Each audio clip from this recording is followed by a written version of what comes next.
pourquoi une nouvelle rubrique? Et pourquoi Mémoire du zinc? Alors, je ne sais pas si vous êtes comme moi, mais moi j'ai eu envie, en recevant des invités, d'en savoir plus sur eux, plus sur leur monde, plus sur leur travail, plus sur leur univers. Mais comment faire? Alors, on s'est dit que si on proposait à notre invité les différentes rubriques qui composent notre émission, à savoir un échec et mat, ping-pong, passion d'auteur, journal intime, on avait peut-être une chance de le guider et de l'aider à constituer sa mémoire du zinc. C'est ce que nous allons faire ce soir avec notre invité, Jean-Louis Murat. Bonsoir. Bonsoir. Alors, est-ce que vous avez écrit ce matin? Oui. Ouais. Oui, Ouais. bien sûr, bien sûr. Donc tous les matins, 6h15? Ouais, c'est régulier, c'est régulier. Voilà. Je lis avant et j'écris après. Ah oui, lire avant. Ouais. Par exemple, en ce moment, c'est quoi le livre de chevet ou le livre...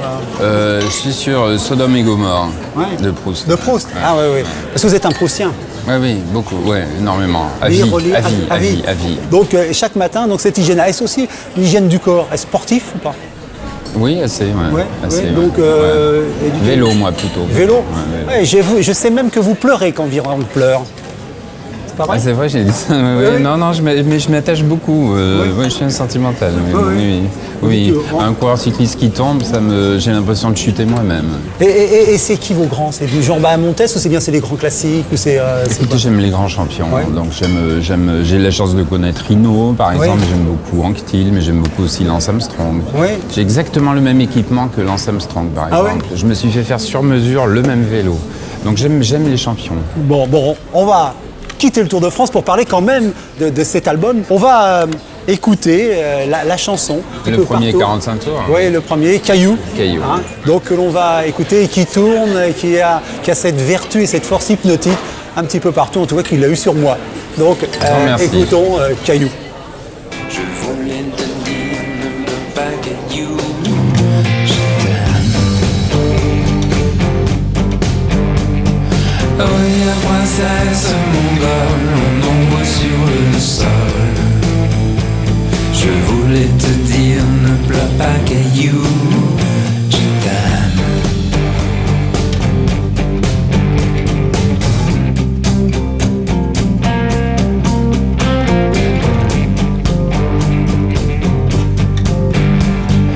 Tu ne vas pas mourir demain.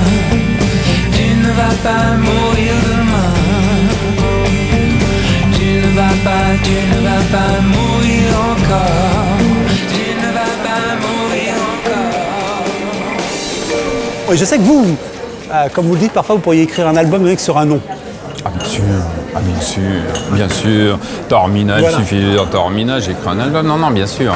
On le sait très très bien. Je pense que si on est familier avec les mots, avec les phrases et avec l'imagination, on sait très bien qu'il suffit d'appuyer sur un bouton et que waouh, c'est un monde magique. On est Lewis Carroll, c'est l'Ancien Testament qui s'ouvre sur un seul nom, un seul mot. Ce qui fait un album, ce sont les chansons et les thèmes des chansons. Est-ce que par contre, les thèmes... Non, ce qui fait un album, c'est la personne qui écrit l'album et qui le chante, en l'occurrence. C'est plutôt la force et la constance et la tenue que peut avoir la personne qui réalise tous les ans un nouvel album. C'est plus ça. Mais est-ce qu'il n'y a pas un thème? Est-ce que, par exemple, Taormina a une couleur? Non, jamais un thème. Jamais. Non. Le thème, c'est moi. C'est vous. C'est-à-dire Le que... thème, c'est moi. Le thème, c'est mes états d'âme. Je pense que ce qui est essentiellement, c'est la mort, la peur de mourir. Et le spectacle des gens autour de moi qui meurent et disparaissent. C'est surtout ça, le thème du disque, je crois. Est-ce que le fait d'être jeune papa, ça accroît la peur de la mort? Oui, en l'occurrence, c'est vrai que je me dis, tiens, ma nouvelle petite fille me verra mourir. Peut-être bien qu'elle me fermera les yeux. Et donc, effectivement, ça ajoute une sorte de densité aux réflexions qu'on peut avoir sur soi-même. C'est Justine et elle a 2 ans et demi, c'est ça? Oui, c'est ça. Alors, on va donc passer à l'organisation de nos différentes séquences, toujours en parlant de votre travail, bien sûr, puisque, en fait, ces séquences sont là pour parler de vous. Alors, dans notre échec et mat, on utilise cette petite pendule pour mettre 2 personnes face à face pour discuter d'un sujet qui préoccupe ou qui peut énerver vous. Quel sujet vous avez choisi de traiter? Contre quoi je pourrais me déchaîner? Contre les journalistes, peut-être. Les journalistes? Parce qu'on se demande toujours par quel phénomène peut-il bien se passer pour que les gens ne lisent plus les journaux?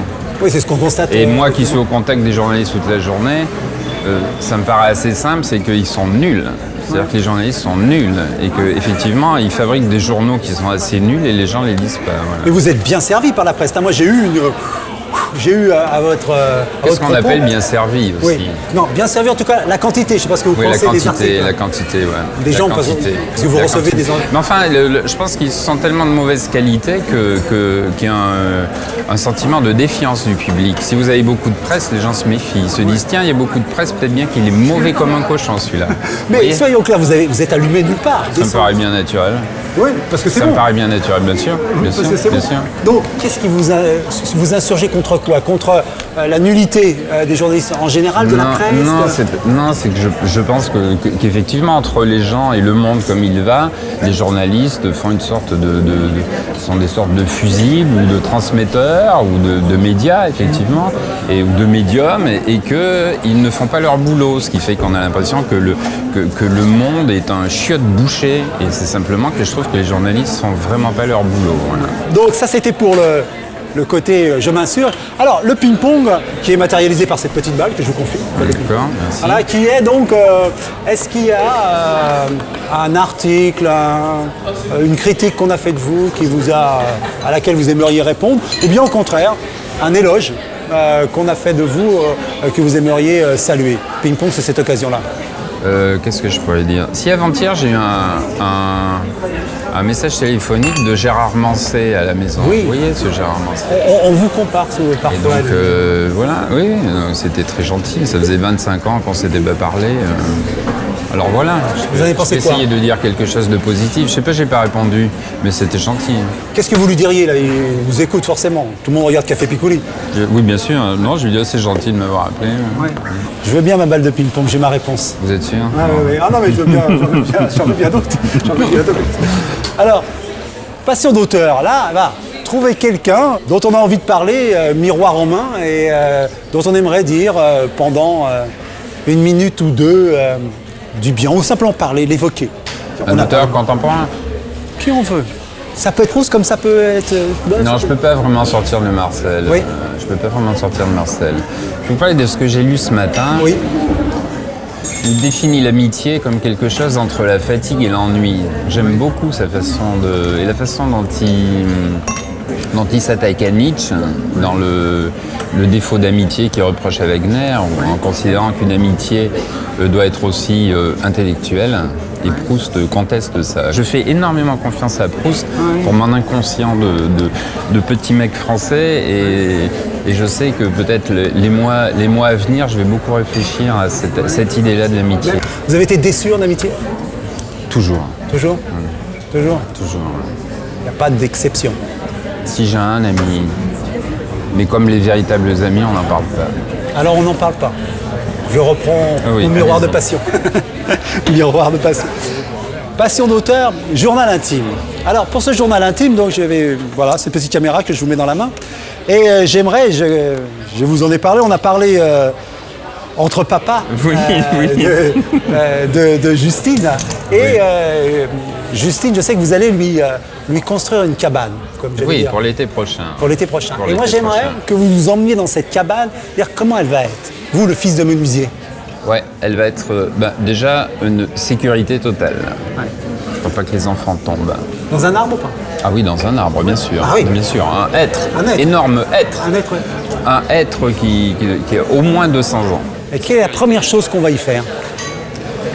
Écouter les oiseaux, observer les nuages, apprendre à donner des noms aux nuages, C'est, vous des savez, choses comme ça, bien sûr. Et après, le vent, repérer la direction du vent, suivre la vie des feuilles, des bourgeons jusqu'à la feuille morte. Pourquoi est-ce que la feuille est morte? Parce que le papa arbre, d'un seul coup, se dit « Petite feuille, ça y est, tu as fait ton temps, je me sépare de toi ».